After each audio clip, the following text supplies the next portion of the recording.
Assalamualaikum warahmatullahi wabarakatuh.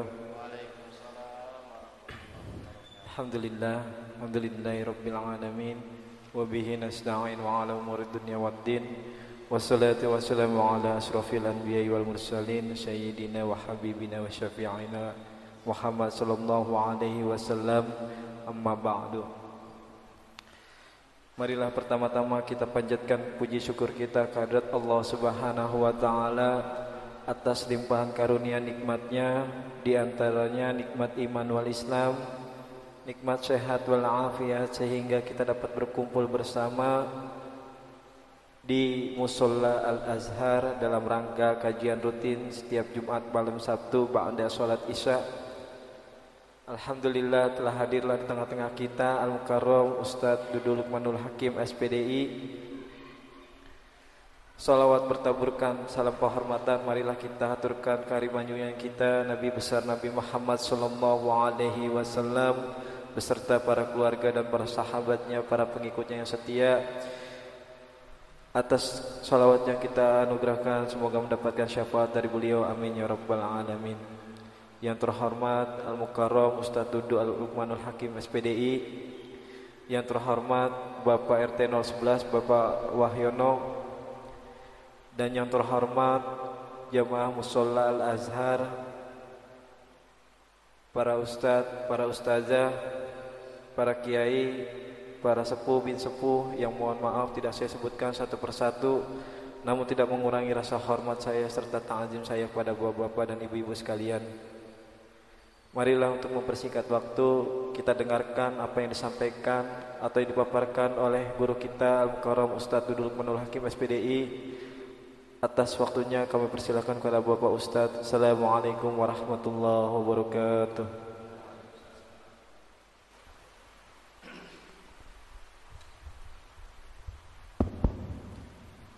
Assalamualaikum warahmatullahi wabarakatuh. Ya Rabbi bil Mustafa baligh maqasidana waghfir lana ma madha ya wasi'al karami. Ya Rabbi bil Mustafa baligh maqasidana waghfir lana ma madha ya wasi'al ya latifan lam yazal ultuf bina fima nazal innaka latifun lam tazal ultuf bina wal muslimin. Ya Rabbi bil Mustafa baligh maqasidana waghfir lana ma madha ya wasi'al ya arhamar rahimin ya arhamar rahimin ya arhamar rahimin farrij alal muslimin. Ya Rabbi bil baligh maqasidana waghfir lana ma madha.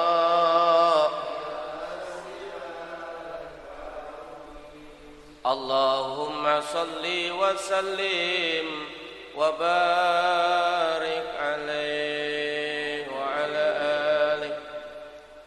Alhamdulillah wassalatu wassalamu ala rasulillah wa ala alihi wa sahbihi wa mawalah. Bismillah masyaallah la yasuqul khaira illallah. Bismillahi masyaallah la yasrifu su'a illallah. Bismillahi masyaallah ma kana min ni'matin faminallah. Bismillahi masyaallah la haula wala quwwata illa billahil aliyyil azim. Amma ba'du. Qala Allah Ta'ala fil Qur'anil Karim wa huwa asdaqul qailin. A'udzu billahi minasy syaithanir rajim. Bismillahirrahmanirrahim. Wa may yartadda minkum an dinihi fayamut wa huwa kafirun fa ulaika habitat a'maluhum fid dunya wal akhirah wa ulaika ashabun nari hum fiha khalidun. Wa qala al muallifu hadzal kitab au ankara suhbata sayyidina Abi Bakrin radhiyallahu an au risalata wahidin minar rusul al mujma' ala risalati au jahada harfan mujma'an alaihi minal Qur'an au zada harfan fihi mujma'an ala nafyihi mu'taqidan annahu minhu au kadzdzaba rasulan au naqasahu au saggarahu ismahu biqasdi tahqirihi au jawaza nubuwata ahadin ba'da nabiyyina Muhammad sallallahu alaihi wasallam. Shadaqallahul azim wa sadaqa rasuluhul habibul karim wa nahnu ala dzalika minasyahidin wa syakirin walhamdulillahi rabbil alamin. Hadirin kaum muslimin, bapak-bapak, ibu-ibu, jamaah Majlis Ta'lim Musholla Al-Azhar, mudah-mudahan semua panjang umur, sehat walafiat. Yang sedang sakit, moga-moga Allah angkat penyakitnya, kembali sehat walafiat sebagaimana sedia kalanya. Yang sedang kesusahan, mudah-mudahan segera diangkat segala kesusahannya, diganti dengan kesenangan, kelapangan, kebahagiaan. Moga-moga anak cucu keturunan kita semua menjadi anak cucu keturunan yang saleh dan salehah. Pada malam hari ini kita doakan untuk Ananda Akila Putri Ramadhani binti Bapak Nurdin. Ini almarhum ya? Almarhumah putri dari Bapak Nurdin. Mudah-mudahan diampunkan dosa-dosanya, dilapangkan alam kuburnya, Allah jadikan raudhah min riyadil jannah, taman daripada taman surganya Allah.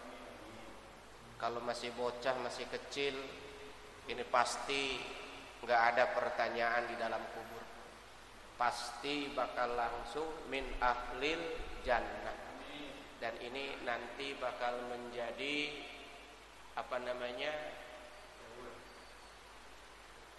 di dalam surga itu nanti bakal menyambut tangan kedua orang tua.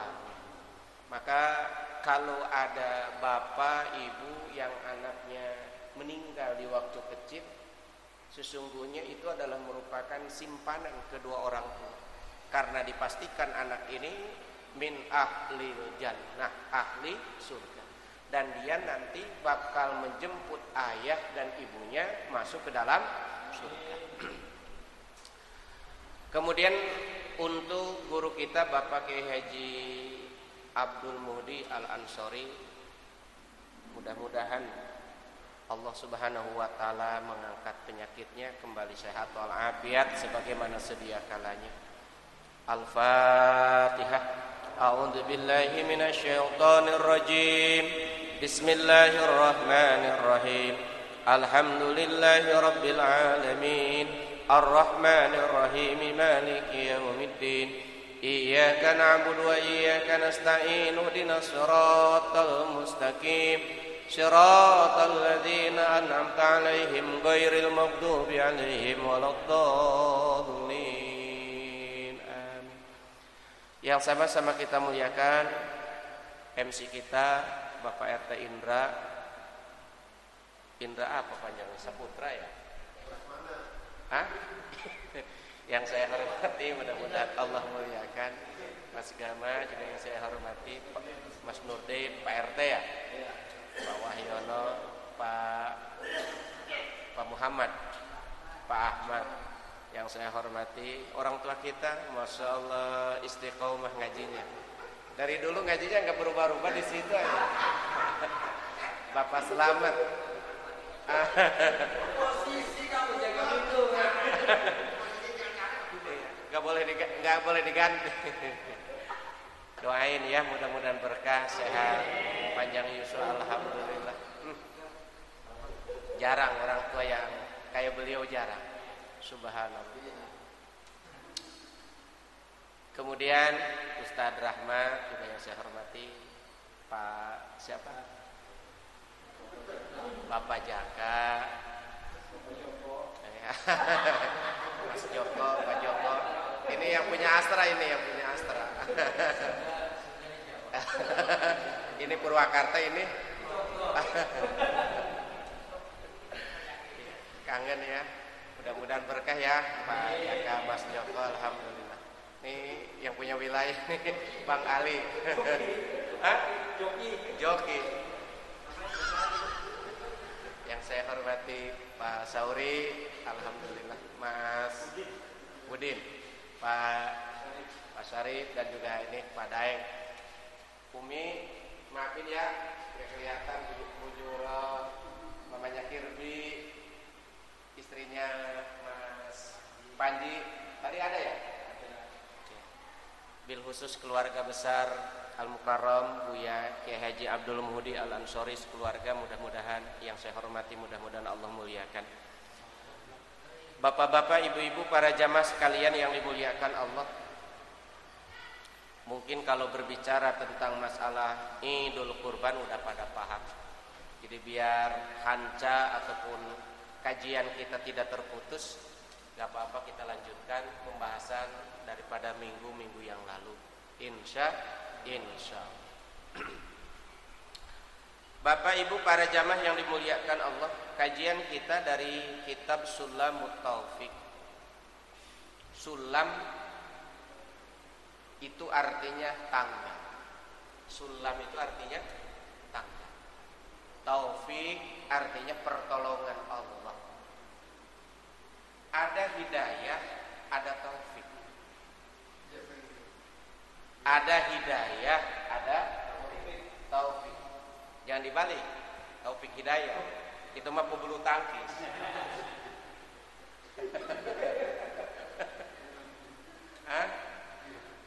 Hidayah, taufik. Yang benar itu hidayah dan taufik. Hidayah itu artinya petunjuk. Diambil dari kata hada yahdi, artinya petunjuk. Petunjuk yang mengarahkan kita kepada sesuatu namanya hidayah. Kalau di jalan itu ada plang, tanda. Kita kemana, mau kemana, situ sudah ada apa? Petunjuk. Nah, bahasa Arabnya petunjuk itu hidayah. Konteksnya para jamaah sekalian yang dimuliakan Allah, maka Al-Quran pun sebagai hidayah. Hidayah untuk seseorang menempuh mana yang seharusnya ditempuh. Ini jalan kebaikan, ini jalan yang tidak baik. Ini jalurnya menuju surga, ini jalurnya menuju neraka. Ini menuju rahmatnya Allah, ini menuju azabnya Allah. Itu ada petunjuk. Bahasa Arabnya adalah hidayah. Para jamaah yang dimuliakan Allah, ada juga taufik. Apa artinya taufik? Taufik itu artinya pertolongan Allah untuk mengerjakan, melakukan apa daripada hidayah itu.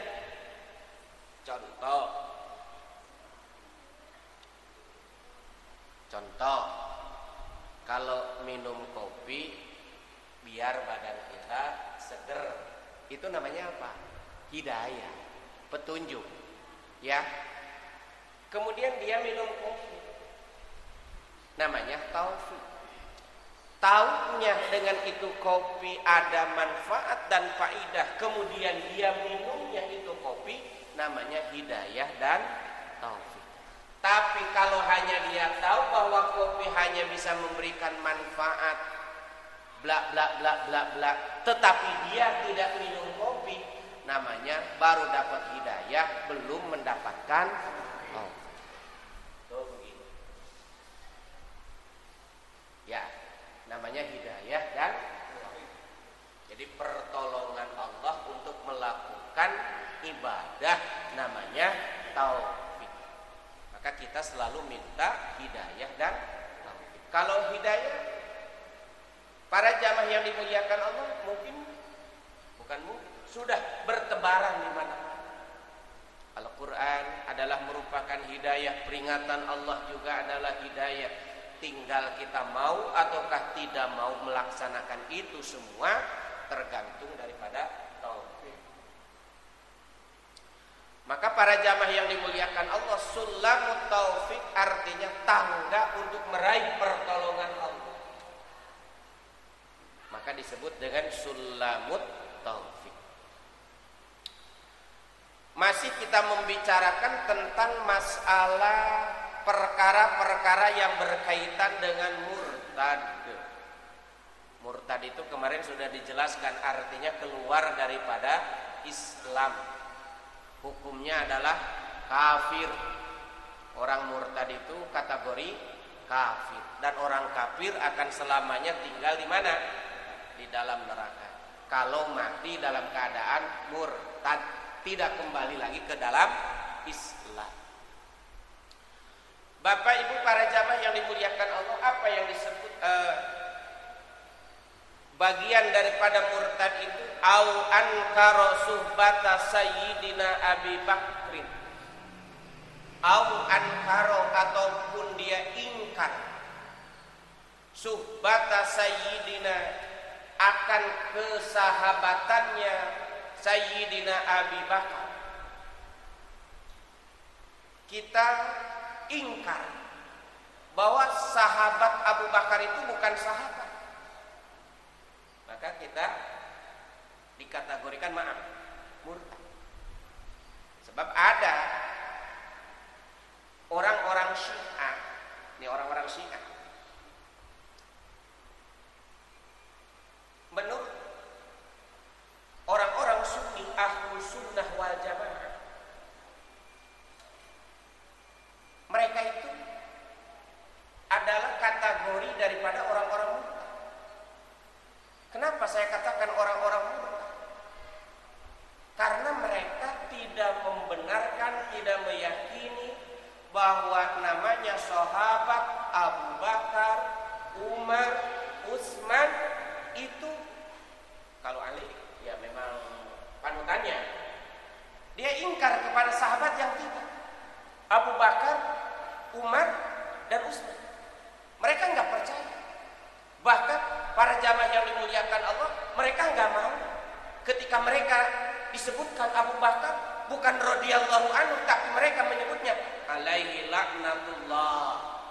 Kan kurang ajar. Disebutkan Umar, kalau kita menyebutnya apa? Radhiyallahu anhu, semoga Allah meridhoinya.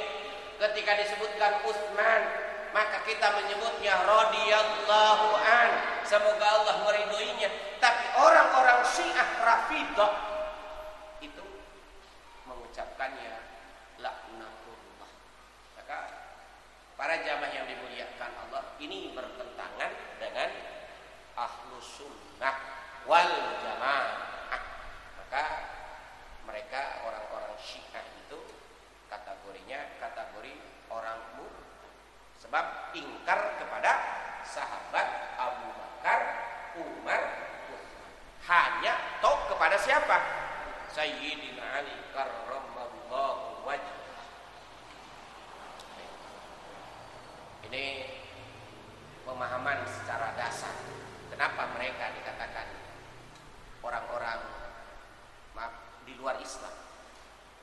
Ataukah para jamaah yang dimuliakan Allah?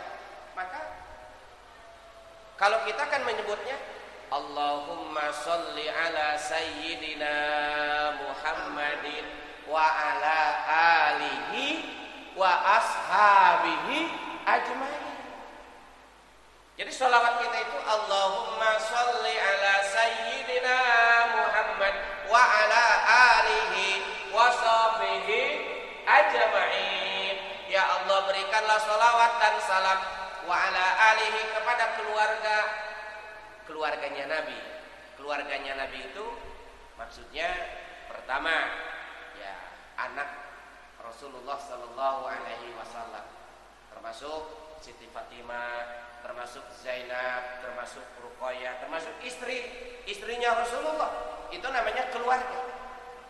Tetapi yang dimaksud dengan ali di situ wa alihi, keluarganya Rasulullah sallallahu alaihi wasallam, bukan secara nasab, bukan hanya secara darah, bukan hanya secara biologis, tetapi yang dimaksud keluarganya Rasulullah sallallahu alaihi wasallam itu kullul mukminin wa kullu taqiyyin alu Muhammad, seluruh orang yang beriman, seluruh orang yang bertakwa, itu semua adalah keluarganya Rasulullah sallallahu alaihi wasallam.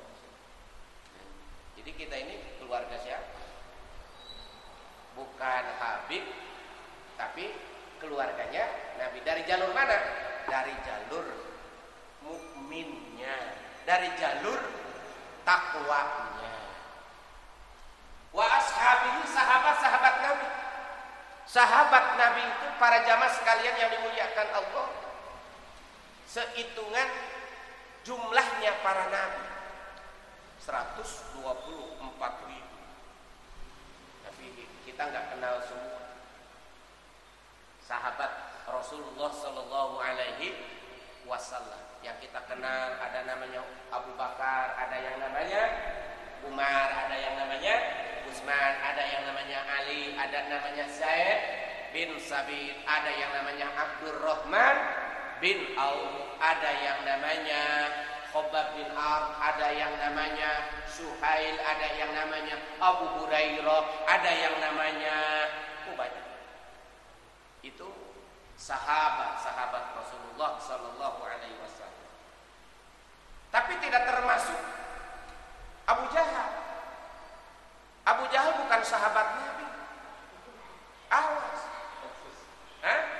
Versus ya, kontra Nabi. Abu Jahal bukan apa? Bukan sahabat. Karena apa? Abu Jahal walaupun ketemu dengan Nabi, Abu Jahal walaupun bertemu dengan Rasulullah sallallahu alaihi wasallam, tapi Abu Jahal tidak beriman, tidak percaya, tidak mengikuti syariat ajaran yang dibawa oleh Nabi Muhammad sallallahu alaihi wasallam. Maka walaupun bertemu dengan Nabi, tidak disebut sahabat Nabi. Tapi walaupun hanya sebentar, tapi beriman kepada Rasulullah sallallahu alaihi wasallam, itu disebut sahabat. Jadi yang disebut sahabat itu orang yang bertemu dengan Nabi, ketemu dengan Nabi, dan juga beriman. Disebut sahabat. Maka para jamaah yang dimuliakan Allah, au ankara suhbata Sayyidina Abi Bakrin radhiyallahu anhu, ingkar kepada kesahabatannya Abu Bakar, itu termasuk kategori murtad. Jadi harus yakin bahwa Abu Bakar adalah sahabat Nabi. Para jamaah yang dimuliakan Allah, au kadzdzaba rasulah, termasuk murtad itu mendustakan, membohongkan Rasulullah kepada satu utusan. Kita percaya kepada Nabi Muhammad, tapi nggak percaya kepada Nabi Isa. Kepada nabi-nabi yang lain kita percaya, tapi kita nggak percaya kepada Nabi Musa alaihissalam. Awas, itu juga termasuk kategori murtad. Jadi amantu billahi wa malaikatihi wa kutubihi wa rusulihi. Bahasanya wa rusulihi. Para utusan-utusan Allah, kita beriman. Para utusan-utusan Allah itu bukan hanya Rasulullah sallallahu alaihi wasallam, tapi yang diketahui lewat Al-Qur'anul Karim ada 25. Maka kita wajib percaya, wajib meyakinkan bahwa itu adalah utusan-utusan Allah. Itu maksudnya. Jadi kalau menyalahi salah satunya gak sempurna. Bukan gak sempurna, murtad. Au saqqara ismahu bi qasdi tahqirihi. Nah, para jamaah yang dimuliakan Allah yang termasuk kategori murtad ini biar hati-hati. Kita kadang-kadang saqqara itu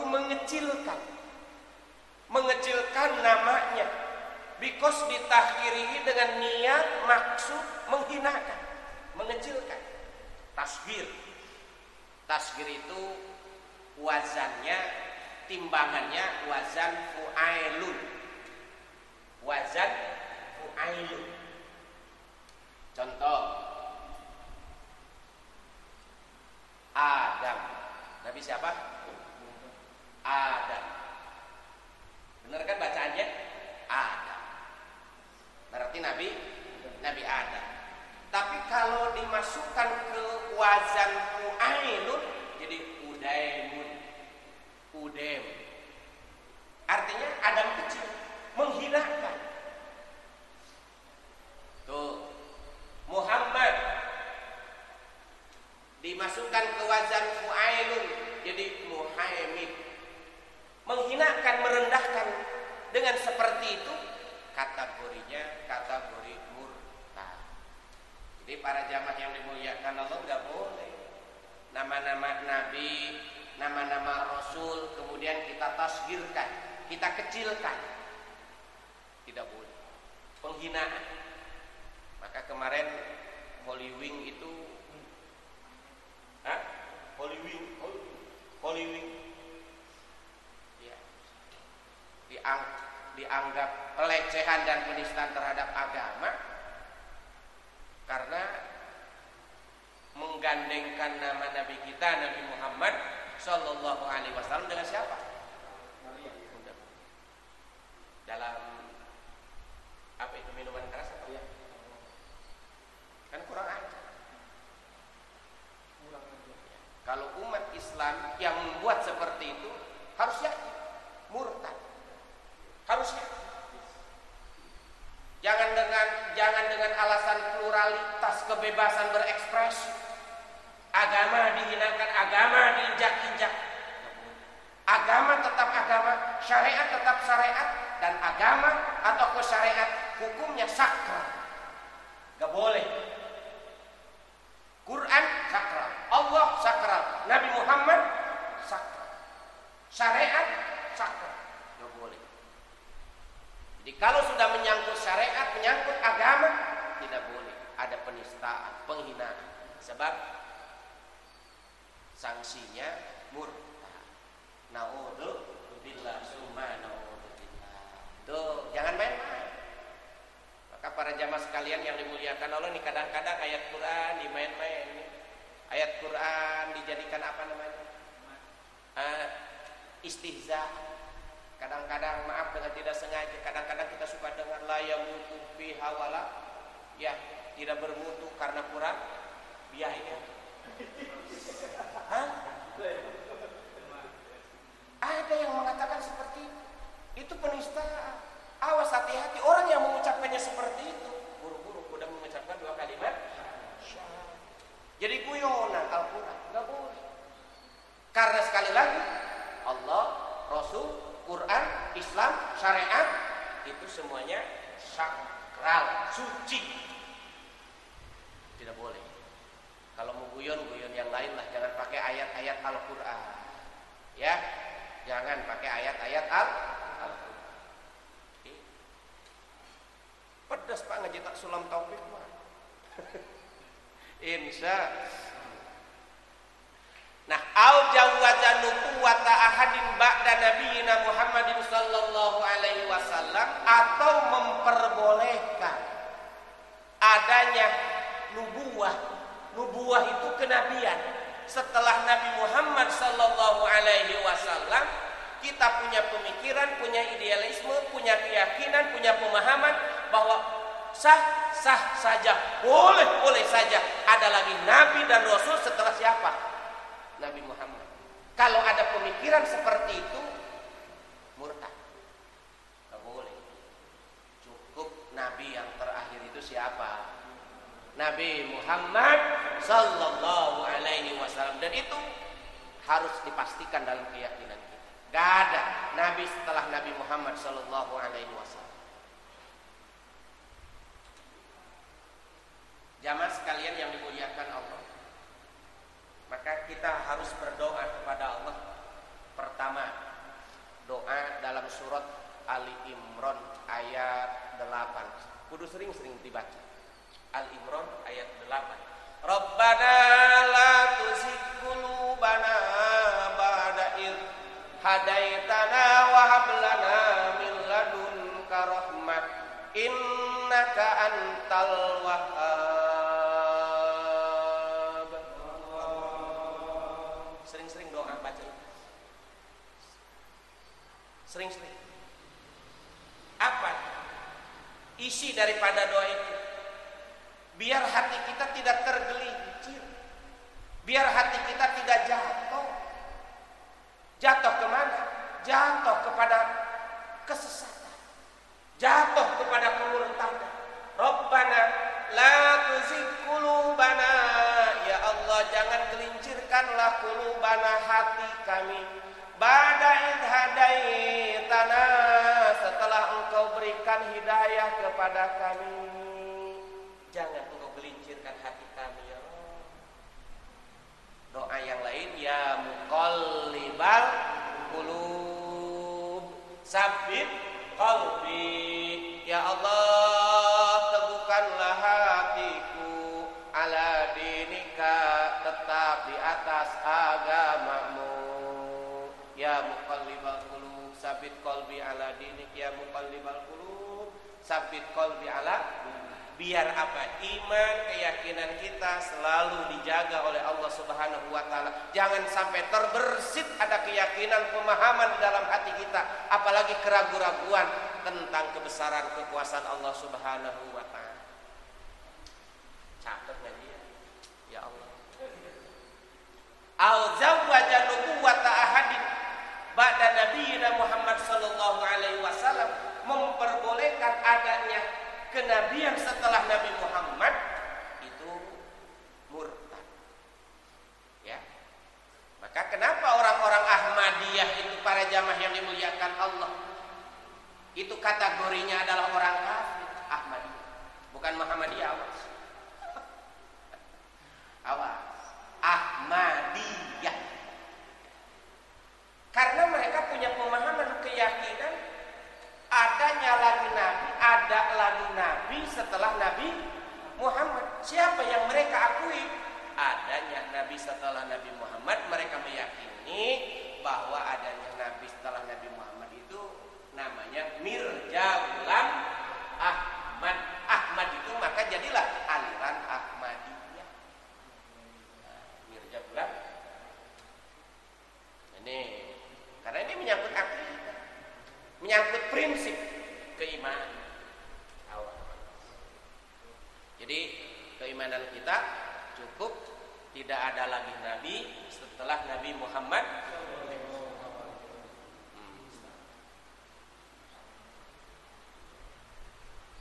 Maka Muhammadun illa rasul wa ma Muhammadun illa rasul. Tidaklah Nabi Muhammad itu kecuali utusan Allah Subhanahu wa taala. Wa khatamin nabiyyin. Nabi Muhammad itu adalah merupakan penutup dari rangkaian-rangkaian para nabi. Maka Nabi Muhammad sallallahu alaihi wasallam menggambarkan, Bapak Ibu para jamaah yang dimuliakan Allah. Pengen nyender. Pegel. Enggak. Hah? Izinlah nyender ya. Biar ngobrolnya kalilan. Udah enggak usah.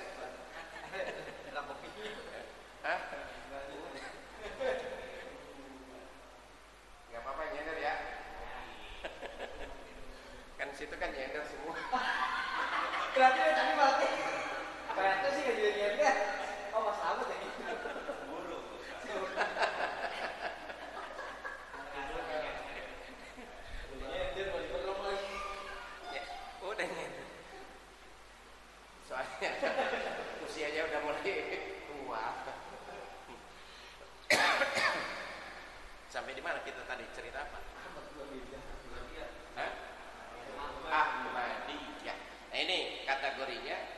Jadi orang yang meyakini adanya Nabi setelah Nabi Muhammad SAW, maka orang tersebut dianggapnya murtad.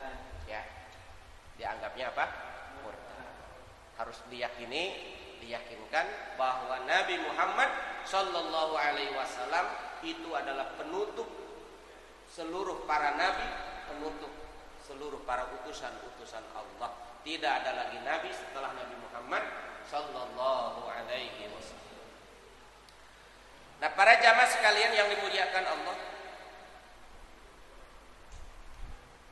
sedikit lagi ya.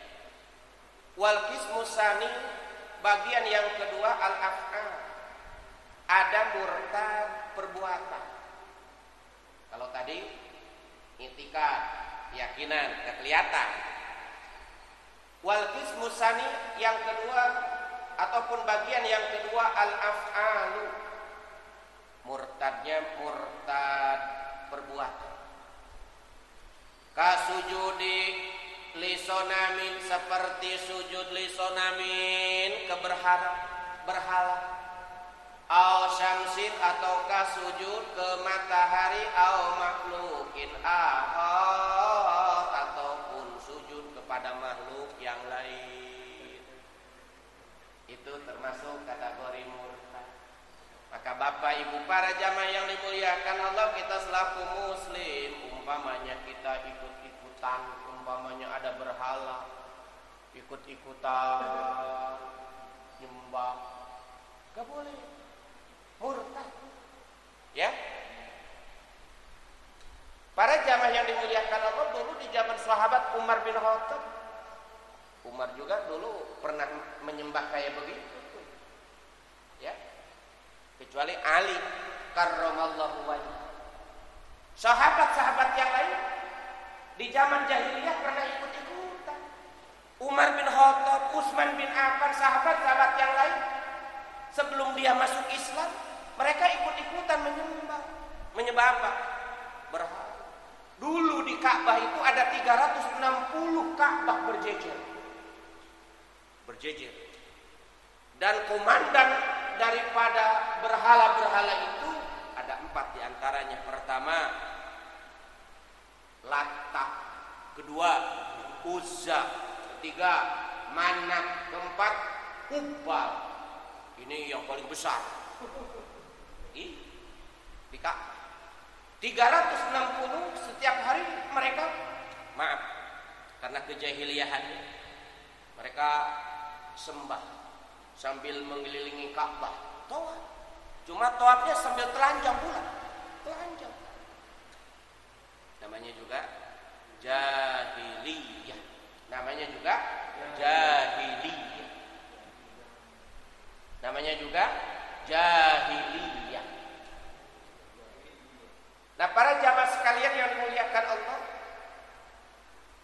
360 itu artinya setiap hari menyembah Tuhan yang berbeda-beda. Ya mungkin pakai apalah jampe-jampe. Ya. Sebab dulu jangankan di Arab, kita juga dulu sebelum Islam datang di abad ke-15, awal pertama sebelum Hindu Buddha itu kan animisme dan dinamisme. Animisme dan dinamisme. Menyembah kepada benda-benda yang bertua, menyembah kepada roh-roh, disembah.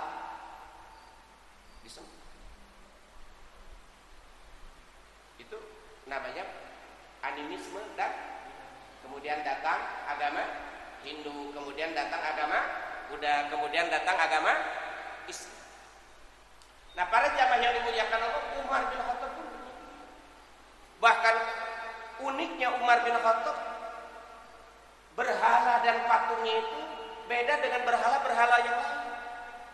Kalau berhala-berhala yang lain itu dibuat daripada logam yang dicor, ada yang dibuat dari tanah liat kemudian dibakar kayak batak kali ya, ada yang dibuat dari kayu, macam-macam.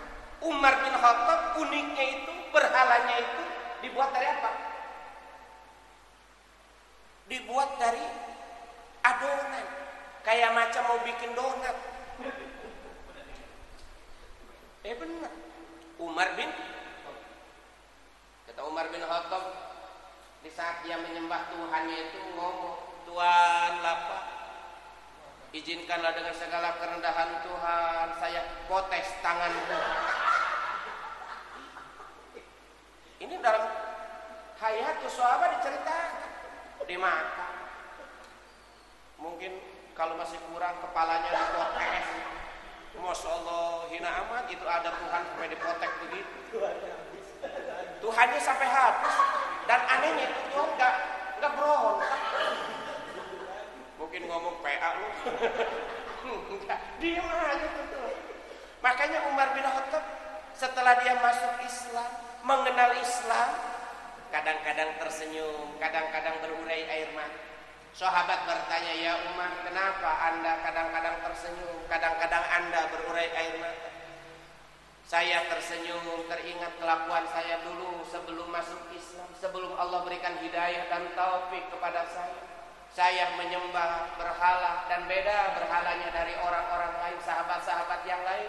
Kalau saya mah dari adonan, matanya dari donat barangkali. Kasih contoh. Makanya saya tersenyum-senyum. Kenapa saya tersenyum? Itu Tuhan diam saja ketika tangannya saya potes. Dan saya menangis ketika anak saya, perempuan satu-satunya, malu kalau bangsa Arab dulu sebelum Islam punya anak perempuan itu merupakan aib keluarga. Karena apa? Para jamaah yang dimuliakan Allah, karena perempuan adalah beban keluarga. Dulu.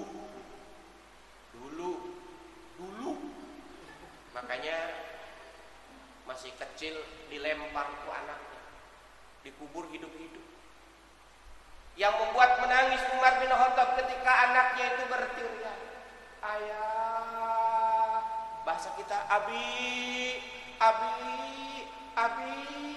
sampai suara itu hilang. Saya dengan teganya terus mengubur dia dalam keadaan hidup. Kelakuan siapa? Umar bin Khattab. Tetapi Umar bin Khattab setelah masuk Islam, orang yang paling hebat mempertahankan keislaman. Makanya para jamaah sekalian yang dimuliakan Allah, kalau ditanya sahabat-sahabat itu musyrik dulu, menyembah berhala dulu sebelum mereka memeluk Islam. Kecuali siapa? Ali bin Abi Thalib. Maka disebut dengan karramallahu wajhah itu karena sahabat Nabi yang tidak pernah menyembah berhala itu siapa? Sayyidina Ali karramallahu wajhah. Karena memang Ali muslimnya dari semenjak kecil. Jam berapa? 8:30. Aw syamsin ataukah menyembah matahari? Dulu waktu penjajahan Jepang ada yang namanya apa? Kirei. Enggak, maksudnya kayak orang-orang Jepang. Dulu waktu penjajahan Jepang kan bangsa kita dipaksa untuk setiap pagi itu ya. Jadi kalau sekarang ada orang yang nyembah matahari, mungkin pakai jampe-jampe kukus ngapung ke luhur ke sang dumuhun ke hanap ke sang batara negara jasa sang batari negara numpi. Purwana nuju nete semplek netek semplak dan tugas jalan kaditu lain kadieu lain umpamanya awur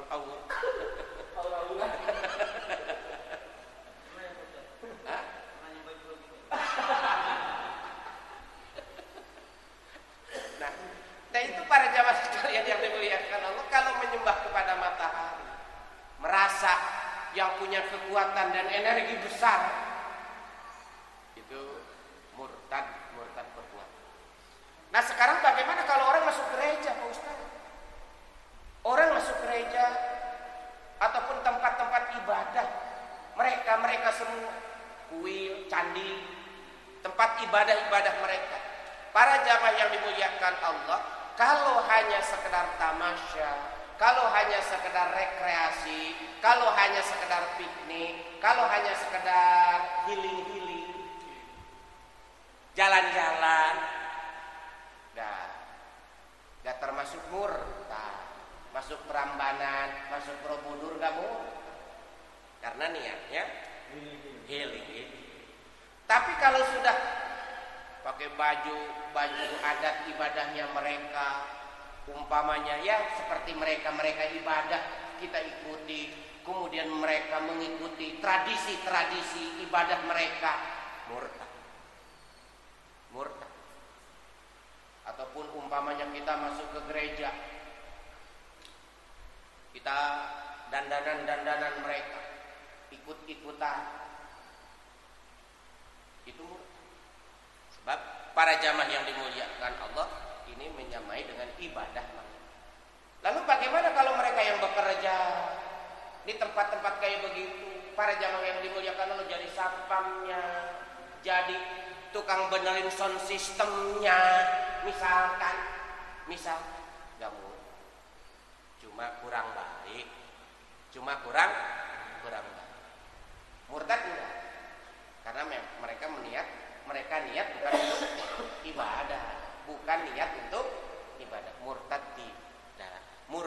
tidak, cuma tempatnya tidak baik. Nah itu ya. Terakhir, au makhlukin akhar, ataukah menyembah kepada makhluk yang lain. Itu termasuk kategori murtad. Nah, para jamaah yang dimuliakan Allah, bukankah Nabi Adam dulu pernah bersujud kepada siapa? Bukankah para malaikat dulu pernah diperintahkan bersujud kepada Nabi Adam? Al-Baqarah ayat 34. Wa id qulna lil malaikati isjudu li Adam fasajadu illa iblis aba wastakbara wa kana minal kafirin. Allah. Wa id qulna, dan ingatlah ketika kami berkata lil malaikati kepada seluruh para malaikat, usjudu, sujudlah kalian semua li Adam kepada Nabi Adam. Sujudnya di situ bukan sujud seperti hanya kita sholat. Sujud kita sholat bukan seperti itu. Sujudnya para malaikat kepada Nabi Adam itu takdiman wa tahiyatan wa ikroman wa takriman, hanya sekedar menghormati, memuliakan daripada Nabi Adam alaihi salam. Itu begitu. Jadi menghormati. Nah, kalau kita ketemu sama kawan, itu begitu. Bukan sujud. Sebab tidak boleh sujud kepada makhluk yang lain. Sujud hanya kepada siapa? Hanya kepada Allah Subhanahu wa ta'ala. Jadi yang dimaksud sujudnya para malaikat kepada Nabi Adam itu sujudnya sujud kehormatan. Jadi kalau ada orang tua dihormat, rengkuh, bahasa Sundanya apa? Rengkuh, itu begitu. Ya. Bahkan terakhir saya sampaikan para jamaah sekalian yang dimuliakan Allah, kecuali iblis.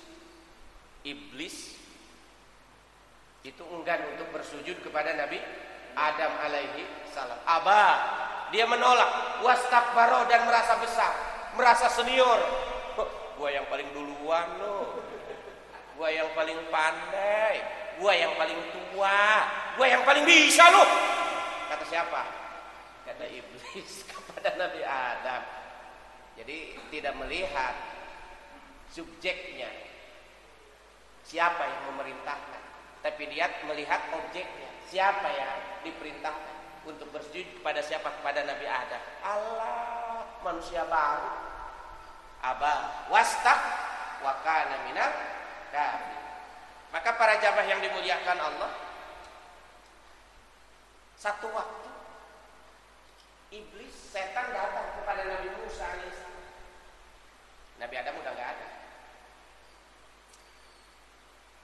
Musa, coba status aku menjadi ahli neraka, status aku menjadi orang makhluk yang terkutuk itu, coba minta kepada Allah supaya dibersihkan. Jangan menjadi makhluk yang terkutuk. Kemudian kata Nabi Musa alaihissalam, ya Rabb, ini makhlukmu yang namanya iblis, yang sudah engkau stempel, yang sudah engkau jadikan sebagai makhluk laknatullah, makhluk yang terlaknat, laknat Allah atasnya. Ia kepengen membersihkan dirinya, pengen bertaubat dari sifat-sifat yang dilakukan. Bagaimana caranya? Lalu Allah katakan, hei Musa, katakan kepada iblis, aku ampuni dosa-dosanya dia, asal dia mau bersujud kepada Adam, menghormati Nabi Adam alaihi. Kata Nabi Musa, hei iblis, sini, kamu akan dimaafkan, diampuni oleh Allah asal satu syaratnya, kamu datang kepada Nabi Adam alaihissalam, berikan penghormatan kepadanya. Iblis tertawa, terbahak-bahak. Musa, Musa, Adam waktu hidup wow, Adam waktu hidup wow, sujud sama dia, hormat sama dia, tadim sama dia, apalagi dia sudah mati. No way. Nah, itulah makanya sampai akhirnya iblis wakana minal kafir. Yang menghantarkan dia menjadi orang kafir itu karena dua. Pertama aba, yang kedua wastakbar. Aba menolak perintah Allah, kedua ada penyakit kesombongan di dalam dirinya. Maka hilangkan sifat kesombongan, merasa diri paling the best, merasa diri paling. Itu awas bisikan-bisikan, racun-racun syaitan yang ditanamkan di dalam hati manusia. Mudah-mudahan kita senantiasa tawadu, merendah, tidak ada sifat sombong, takabur di dalam diri kita. Toh karena semuanya kita tidak punya kuasa atas segala sesuatu kecuali dengan pertolongan Allah Subhanahu wa ta'ala. Insya Allah cukup 8:30. Mudah-mudahan yang saya sampaikan ada manfaatnya. Insya Allah kalau disampaikan kita kan tahu mana yang harus kita lalui, mana yang harus kita lakukan, dan mana yang harus kita tinggalkan. Jangan sampai kita terjerembab, terjerumus gara-gara ketidaktahuan kita. Kalau tahu di depan ada lubang, pasti kita hati-hati. Kalau kita tidak tahu, mungkin 90% terjerembab karena ketidaktahuan. Makanya ngaji itu begitu, biar pada kita tahu, yang sudah tahu biar lebih tahu. Jangan pura-pura tahu padahal sesungguhnya tidak, apalagi so tahu.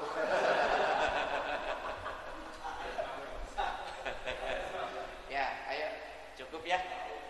Mudah-mudahan berkah. Al-Fatihah. A'udzubillahi minasyaitonirrajim. Bismillahirrahmanirrahim. Alhamdulillah. Ar-Rahmanir-Rahim. Maliki yaumiddin. Iyyaka na'budu wa iyyaka nasta'in. Ihdinas siratal mustaqim. Siratal ladzina an'amta 'alaihim ghairil maghdubi 'alaihim waladdallin. Amin. Ada pertanyaan? Santai aja, ayo mau pertanyaan. Bari ngopi lah.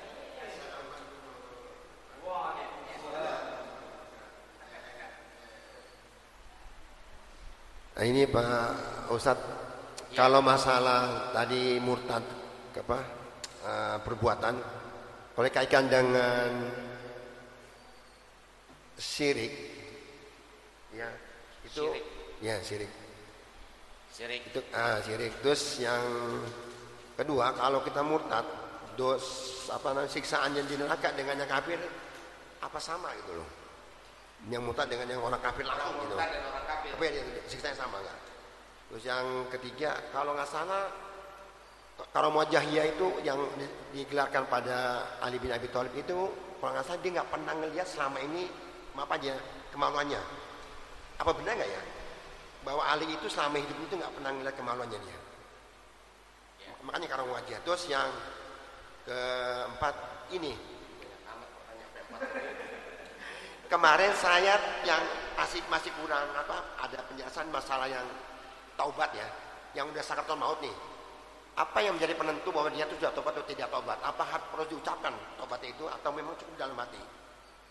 Bahwa dia sudah katakan, soalnya gini, takutnya dia tuh harus diucapkan dalam keadaan dia sudah sakaratul maut tidak bisa mengucapkan. Tiba-tiba dia sebenarnya sudah mau taubat, tapi kita nggak sholat, kita takutnya begitu. Kita kan dosa gitu loh. Sebagai umat Islam nggak menyuatkan orang, sebenarnya itu Allah tahu bahwa dia itu dalam hatinya sudah bertobat. Tapi kita ukurannya kan ucapan gitu. Benar nggak gitu? Saya terima kasih. Assalamualaikum warahmatullahi wabarakatuh. Pertanyaan yang amat sangat banyak sekali. Pertanyaan pertama, jamaah sekalian yang dimuliakan Allah, apa bedanya musyrik, kafir, murtad? Dalam Al-Quran itu surat Al-Bayyinah ada 2. Lam yakunil ladzina kafaru min ahlil kitab wal musyrikin munfakkina hatta ta'tiyahumul bayyinah rasulun minallahi yatlu suhufan mutahharah fiha kutubun. Lam yakunil ladzina kafaru. Kafaru itu 2. Min ahlil kitab wal musyrikin. Min ahlil kitab, ahli kitab. Ahli kitab yang mana? Ahli kitab yang membaca Taurat, ahli kitab yang membaca Injil. Kemudian datang risalah kenabian Nabi Muhammad sallallahu alaihi wasallam. Mereka tetap meyakini dengan pemahamannya, tidak mau mengikuti dakwahnya Rasulullah sallallahu alaihi wasallam, maka mereka kategorinya kafir. Walaupun membaca Taurat, walau membaca Injil, kitab, bukan membaca kitab kuning, bukan. Kitab di situ Taurat dan Injil, tetapi mereka tidak percaya kepada Quran, tidak percaya kepada Nabi Muhammad sallallahu alaihi wasallam, maka mereka kategorinya kafir. Walladzina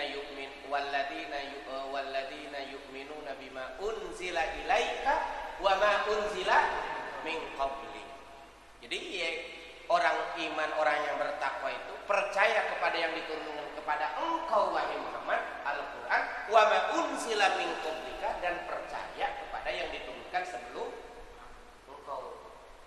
Taurat dan kita mah kepada Quran yang memang pedoman hidup kita, kepada Injil, kepada Taurat, kepada Zabur juga kita percaya.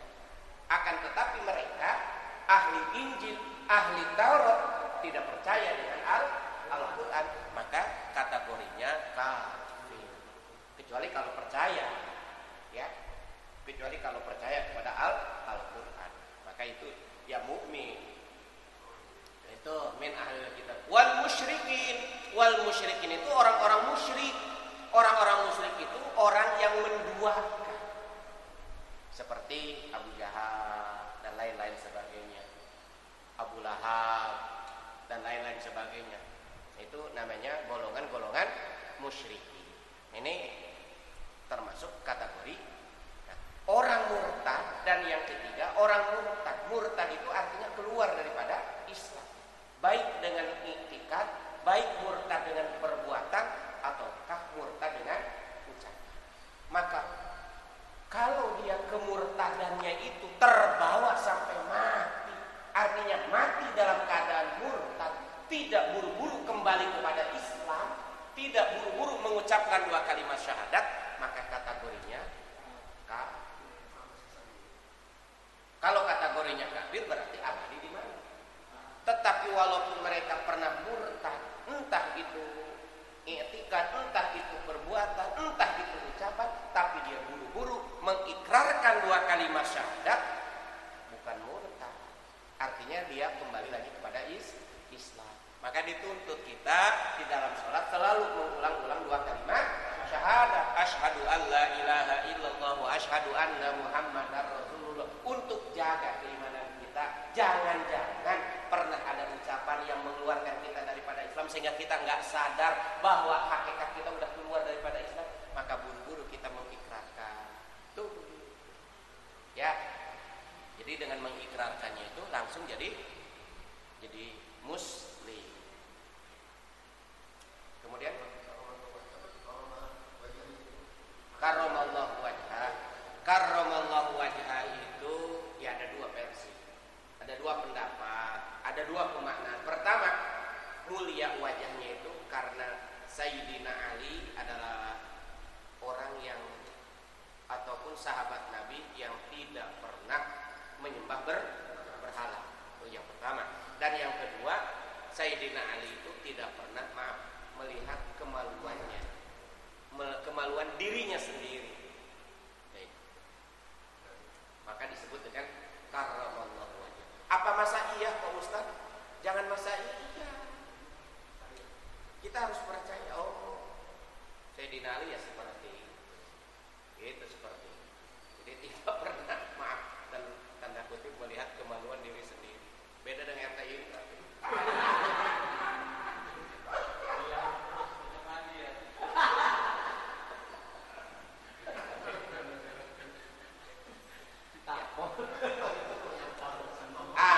Kalau yang keempat, nah, yang disebut dengan taubat itu artinya tabayatubu ay roja yarjiu, kembali dari kesesatan kepada jalan kebenaran. Gitu maksudnya.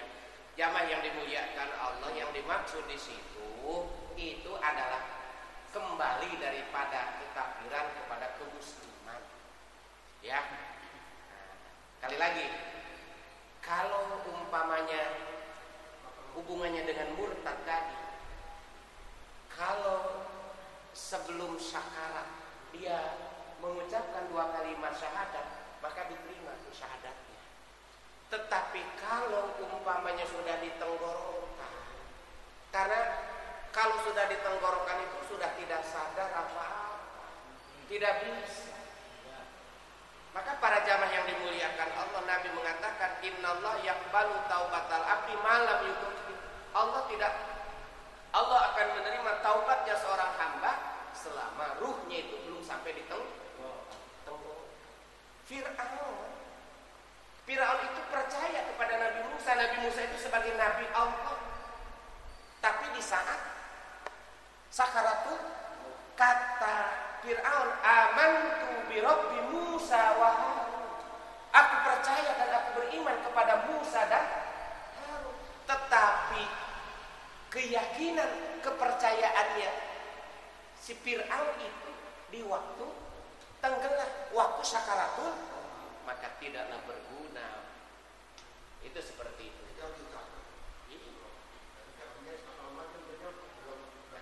Bagaimana kalau orang muslim waktu sakaratul maut, para jamaah yang dimuliakan Allah, waktu orang muslim kita waktu sakaratul maut, ya orang muslim. Bagaimana dengan dosa-dosanya? Para jamaah yang dimuliakan Allah, kalau masalah dosa bukan urusan kita, urusan Allah. Jadi yang dimaksud taubat di situ kembali daripada kesesatan kepada jalan kebenaran. Kebenaran itu apa? Maksudnya jalan syariat.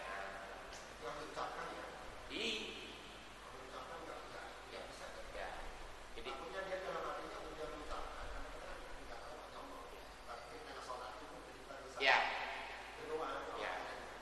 hukumnya fahkum bidzahir wala tahkum bisarafir. Jadi untuk kita, untuk menghukumi, menjustifikasi seseorang itu jangan dilihat dari sisi batinnya, tapi lihat dari sisi dohir.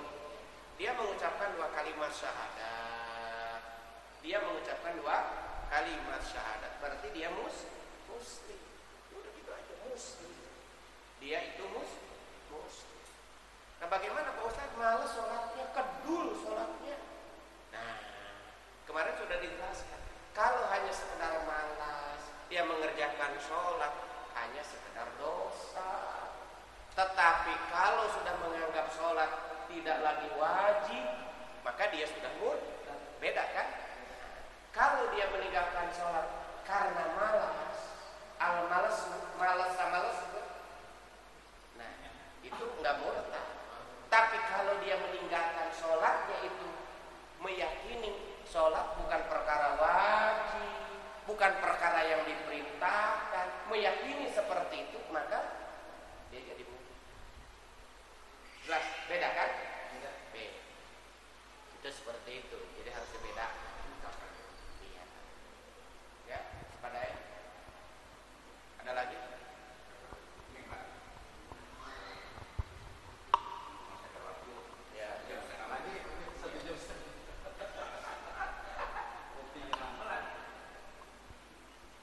Jadi ini pengalaman pribadi, Ustaz.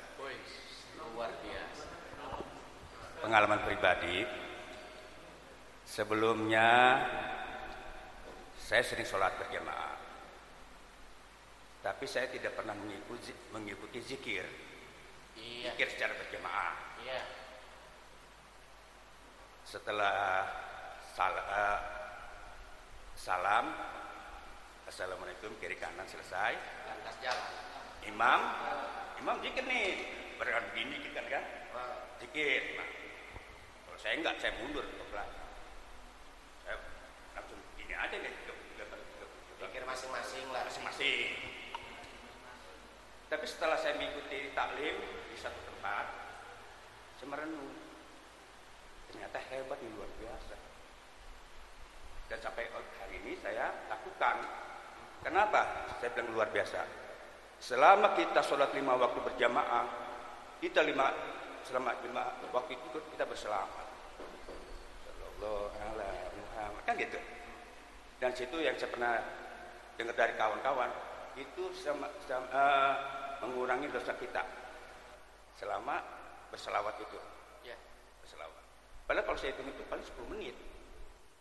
10 menit ya itu. Pernah saya lihat, ini Ustadz Indra nih. Ustadz Indra, PT, suka imamin kan. Itu 10 menit. Nah, karena saya anggap itu nikmat dan itu adalah vitamin rohani, vitamin ruh saya belajar mencoba belajar nih Ustaz. Berhubung di sini belum ada bimbingan tentang itu, saya belajar melalui YouTube tentang zikir, wirid zikir dan doanya. Jadi ada 2 pertanyaan nih Pak Ustaz. Yang pertama, sepenting apakah zikir itu? Fadilahnya apa? Zikir itu untuk kita. Yang kedua, karena saya belum dapat bimbingan dari seorang ustadz tentang doa dan zikir yang saya ambil dari YouTube, bolehkah saya mengambil dari sini? Ataukah harus kita mempunyai guru yang bisa dibilang diijazah? Soalnya saya khawatir kalau kita baca wirid tanpa ada bimbingan, tanpa ada guru, tanpa diijazah, akan timbul aura negatif. Hanya itu saja yang saya sampaikan. Semoga Pak Ustadz bisa menjelaskan dengan konkret.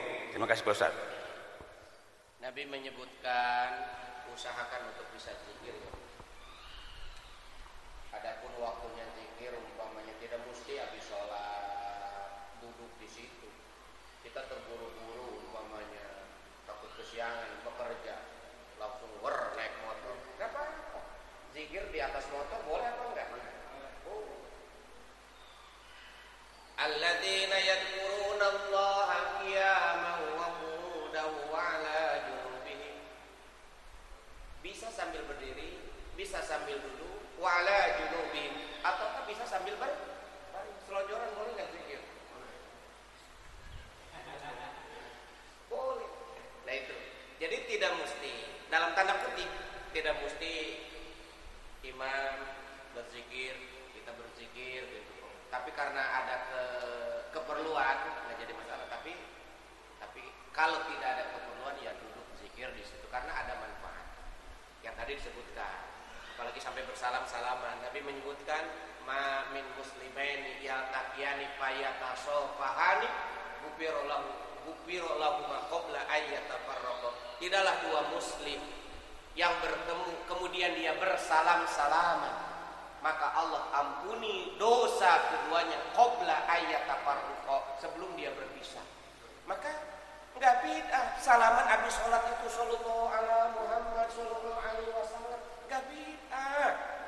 Ada manfaatnya ketika mereka bertemu kedua tangan kemudian mereka saling memaafkan, bertegur sapa, Allah maafkan dosa-dosanya sebelum berpisah. Nah, sekarang keutamaan orang yang berzikir bagaimana? Esensi daripada zikir itu Nabi mengibaratkan seperti orang hidup dan orang yang mati. Orang yang berzikir seperti orang yang hidup, orang yang tak pernah berzikir persis seperti bangkai. Oh, disebut mana? Hidup apa mati? Berzikir. Tapi cara-cara berzikir bisa dilakukan dengan tiga. Pertama, dzikrun bil lisan. Lisan kita berzikir subhanallah walhamdulillah wala ilaha illallah wallahu akbar. Kita punya hafalan Quran, ngapalin puluh, ngapalin ayat-ayat pendek, zikir. Sependek-pendeknya menyebut Allah, Allah, Allah, Allah, Allah, Allah, Allah. Sependek-pendeknya. Dzikir bil lisan. Dzikir bil qalbi, dzikir dengan hati, selalu tahu bahwa yang memberikan nikmat Allah, selalu merenung akan ciptaan Allah, selalu terkoneksi hatinya dengan siapa? Dengan Allah, walaupun bibirnya tidak terucap tapi hatinya nyambung dengan siapa? Dengan Allah. Itu namanya dzikir bil qalb. Dan yang ketiga, dzikir bil jawari, dengan anggota badan kita. Dengan bersedekah, hakikatnya kita berzikir. Datang ke majlis taklim, hakikatnya kita berzikir, mempergunakan kaki kita untuk dipakai berzikir kepada Allah Subhanahu wa taala. Itu cara-cara berzikir. Dan sekarang bagaimana kalau umpamanya dari YouTube, Pak Ustaz, zikir-zikir itu ada yang memang langsung muktabarah. Muktabarah itu sudah populer, tidak mesti diijazahkan. Makturat sudah diterangkan dalam kitab-kitab yang lain. Habis sholat baca subhanallah 33 kali. Itu nggak usah cari guru lagi. Emang dalilnya udah begitu, udah jelas itu mah. Baca Quran, nggak usah cari guru umpamanya ijazah. Tahu? Karena itu mah memang sudah mu'tabar, sudah jelas, sudah jadi ibarat, sudah menyebar. Kecuali kalau umpamanya ada dalam tanda kutip kita punya apa namanya? Torikoh ataupun punya amalan-amalan, punya wirid-wiridan yang secara khususiyah ada gurunya. Itu ada guru. Kalau ngaji kayak begini mah, ngaji dari YouTube, ngaji dari televisi di mana-mana, sama dapat pahala. Sama dapat pahala itu begitu. Ya. Jadi enggak apa-apa dari YouTube kita belajar zikir wirid, umpamanya dari YouTube enggak apa-apa. Udah mutabak. Seperti itu. Bahkan terakhir saya sampaikan para jamaah sekalian yang dimuliakan Allah, ahabbul a'mal ilallah antamuta walisanuka rabbun bidzikrillah. Amal yang paling disukai Allah itu di saat engkau akan meninggal dunia tapi bibirmu senantiasa basah dengan zikir kepada Allah. Basahi dengan selalu menyebut Allah daripada kata-kata yang lain.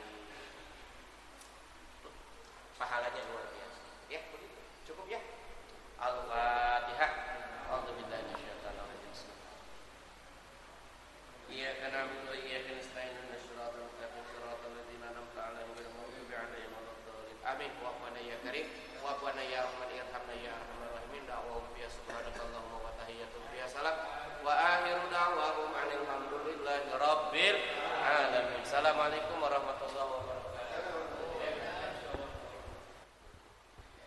Demikianlah apa yang disampaikan atau yang diterangkan pada guru kita Al-Mukarram Ustaz Dudul Lukmanul Hakim SPDI. Semoga dapat bermanfaat buat kita, menambah ilmu kita dan dapat diamalkan dalam kehidupan sehari-hari. Akhir kalam, wallahu muwaffiq ila aqwamit thoriq. Assalamualaikum warahmatullahi wabarakatuh.